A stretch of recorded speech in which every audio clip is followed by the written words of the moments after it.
नमस्कार friends, welcome back to my channel my S B vlogs में आपका हार्दिक स्वागत है। आपने थंबनेल तो देखा ही है कि केदारनाथ को कैसे जाना है। मैंने इसके पहले एक वीडियो बनाया, मराठी में है। अगर आप मराठी में समझते हो तो मराठी का भी देखो, पर ये हमारे पूरे पैन इंडिया के लिए मैं ये हिंदी में बना रहा हूँ। तो सबसे पहले देखते हैं कि केदारनाथ कैसे जाते।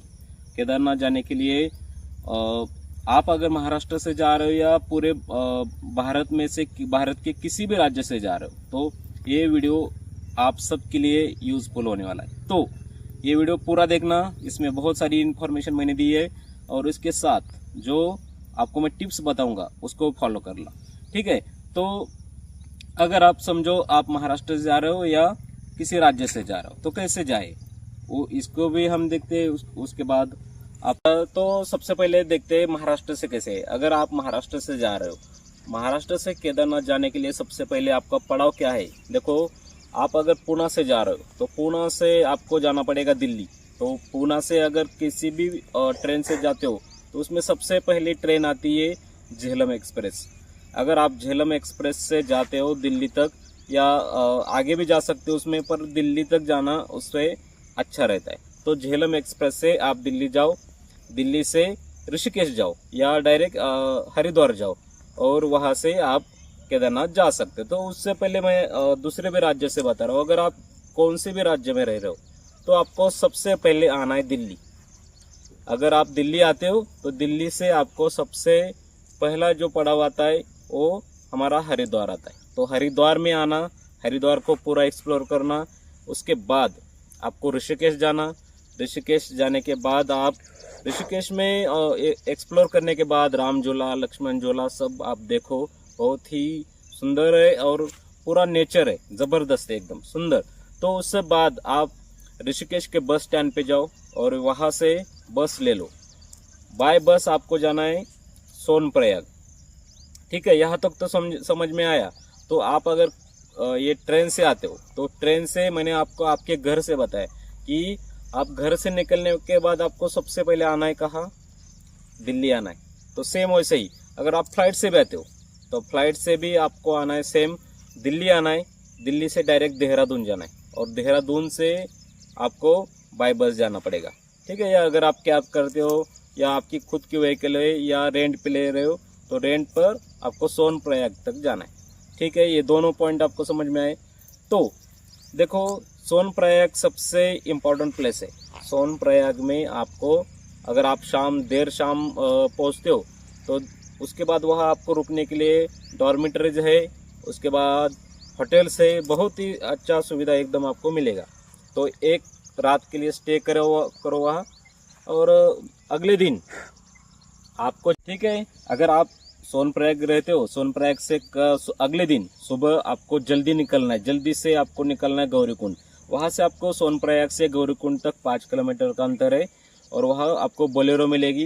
बोलेरो से आपको 50 रुपये रेंट लगेगा और आपको गौरीकुंड पहुँचना है। सुबह जल्दी पहुँचना है, बस आपको ये काम करना है। तो क्या है ना, अगर आप गौरीकुंड जल्दी पहुँचते हो तो आपको ट्रैक करने में कोई दिक्कत नहीं आएगी, ज़्यादा देर नहीं लगेगी, इसलिए आप जल्दी पहुँचोगे, ठीक है।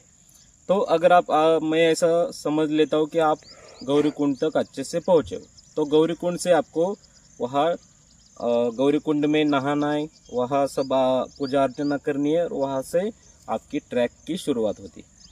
तो बहुत सारे आपने वीडियोस देखे कि वहाँ उसमें क्या बोलते हैं कि गौरीकुंड का ट्रैक जो है वो 16 या 17 किलोमीटर का है, पर मेरे अनुभव से और मैं जैसे चला गौरीकुंड से तो मंदिर तक 24 किलोमीटर है।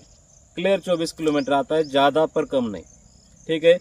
तो क्या है ना, इसमें भी वो भी गलत नहीं है लोग।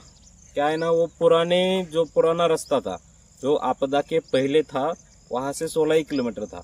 अब थोड़ा सा इस साइड में नया रास्ता है तो उसके वजह से वो बढ़ गया है, ठीक है। तो आप यहाँ से ट्रैक कर रहे हो तो ट्रैक करने के लिए आपके पास क्या क्या होना चाहिए। सबसे पहले आप जब भी घर से निकलते हो तो आपको लेना है बैग, अच्छी सी बैग लेना है। बैग में आपको आपके साथ टॉर्च होनी चाहिए, पानी बोतल होनी चाहिए। पानी बोतल प्लास्टिक की मत लेना, प्लास्टिक की बोतल वहाँ लेके ही मत जाना, या अगर आप वहाँ से लेते हो तो उसको डस्टबिन में डालने का भूलना नहीं। अगर आप घर से थर्मस लेके चलते हो या स्टेनलेस स्टील की मिल्टन की जो आती है वो बॉटल अगर आप लेके जाते हो तो आपके लिए बहुत ही अच्छा होगा।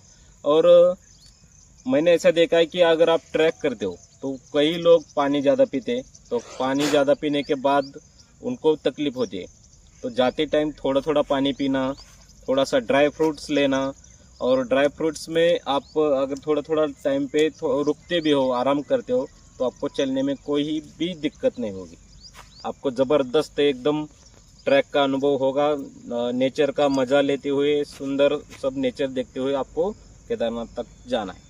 तो केदारनाथ आपको शाम तक मेरे हिसाब से 5 या 6 बजे तक आप आराम करते करते केदारनाथ तक पहुंचोगे।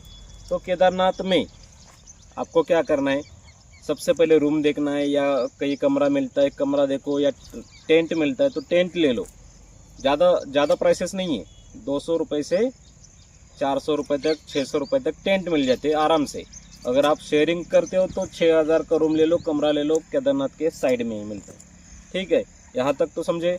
7 बजे आरती होती है, 6 या 7 बजे से पहले आप उधर पहुँचो, आरती मिलेगी आपको। आरती के बाद थोड़ा सा एक्सप्लोर करो, और अगले दिन जल्दी से उठो।